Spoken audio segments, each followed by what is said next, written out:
Hey folks, today I want to talk to you about how to troubleshoot when you're getting no power to your Z-Grill 700 series grill. There are just a few steps we can walk through that'll help you figure out and troubleshoot what's causing this. So first things first, what we need to do is make sure that we flipped the switch. I know if you're fairly new to the grill, it seems obvious, turn the power on, but it's not uncommon to go turn the dial to the temperature setting you want and then say, what's going on? Make sure you flipped the power switch on. If that wasn't the cause, now we can go on to the troubleshooting steps that'll just take a little bit longer. The next few should be fairly quick. So let's go check those out. So the next thing to do is to make sure it's plugged in. In this case, it's not. What a dumb thing to do.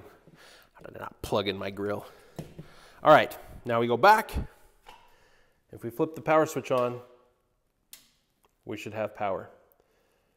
If you don't, the next step is to go check your outlet and make sure it actually works. To do that, obviously, in this case, I am on an outlet with a GFI. This is a ground fault interrupter. It's just going to, it's going to pop if I pull too much power through there. It's a safety feature. They're required on any sort of wet situation, like in a garage or outdoors or in a kitchen or bathroom. And so even if you're on an outlet that doesn't have one of these, you might be on a circuit that does. And so make sure that you actually have power. I press the reset button. I do have power here. Obviously, you saw my grill turned on. This is actually going to be more common than you think. I have these things pop in my garage all the time. By code, they have to put them in. It really drives me crazy. Why? In my garage? It's not like I'm putting a ton of wet stuff in there. All right, back to the video. All right, the next thing to check if you still don't have power is to actually check the cord. I'm going to unplug it to do this, because if I check this and find that I do have a problem, I'd rather not electrocute myself. I'm just going to run through the cord and make sure that there's no damage to the cord itself all the way up to underneath where it connects. If the cord's not damaged and I still don't have power, now is when we get into the fun stuff. Let's go back to the front. All right, at this point, if you're a little bit nervous about, getting your hands dirty and digging into this thing and breaking it, or you're worried about voiding a warranty, it's okay to go reach out to Z-Grills and just let them know that there's no power and that you've done that basic troubleshooting and that you know that there is power to it, but it won't turn on. And they'll handle the warranty from there. But where you're probably going to have to be dealing with them directly through the internet or over the phone, chances are that shipping them back the grill is not going to be a great option. So doing a little bit further troubleshooting is probably going to be absolutely worth it. So let's do that. Next thing we got to do is take off this control panel. There are just two Phillips screws. So let's go ahead and take those out.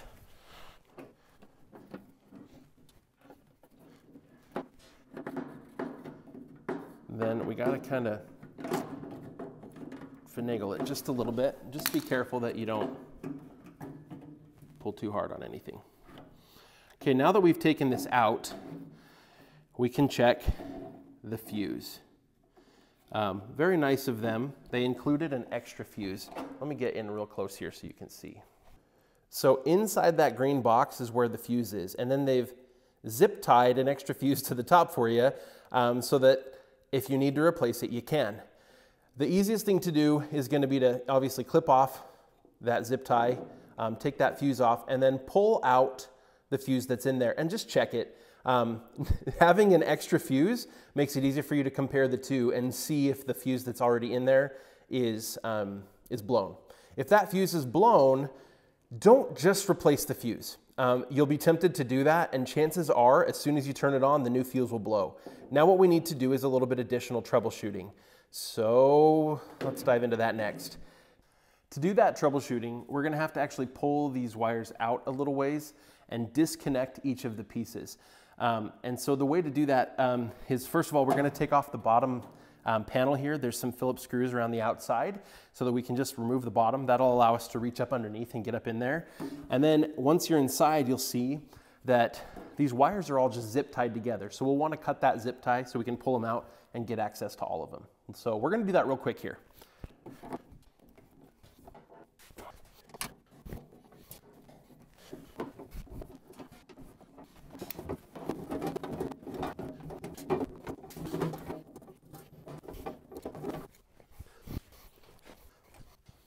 Now this bottom panel isn't going to want to come all the way off. That's simply because there's like a little catch that's holding onto the power cord. It's there on purpose to hold the power cord in place. It's a little bit annoying, but now we should be able to get up underneath there.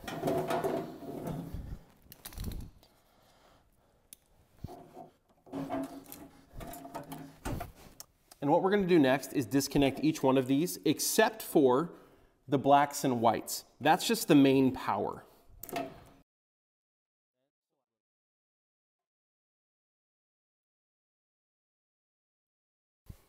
Okay, now that we've disconnected those, now we can swap out the fuse and turn it on. In this step, we'll turn it on and see if we have power with the new fuse. We should at that point. Then we'll turn it back off. You do have to be careful when you turn it on to not be touching the back of this circuit board anywhere. You can cause a short, and then you'll end up having to replace the whole control panel.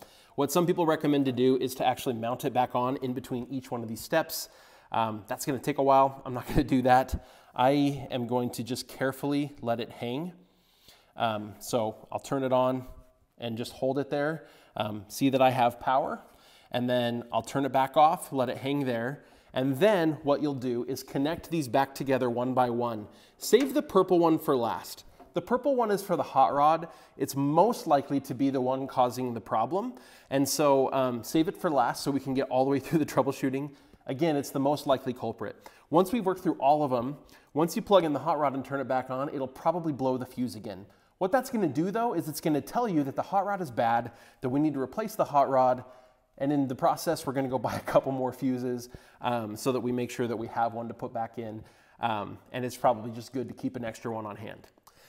So that's the process. If the power won't turn on, hopefully it's one of the first few things, but chances are, if you've worked through those, it's probably the hot rod. And at this point, now that we know what it is, if your grill's under warranty, go ahead and let them know that what's happened. Go ahead and let Z-Grills know that you have no power, that you've checked all of the basic things, and that you suspect that it's the hot rod. Then they'll be able to ask you some questions, you'll be able to get a new hot rod, and you'll be able to put it back in. If it's not under warranty, now you know what's wrong, and you can go replace the hot rod.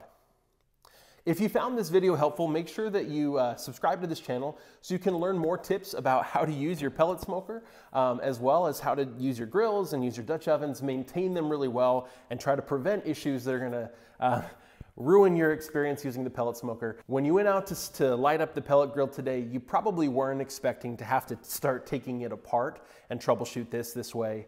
But through proper maintenance, you'll be able to minimize the frequency of these kinds of issues so that most of the time you can just enjoy your smoker and some really good meat and maybe the occasional vegetable.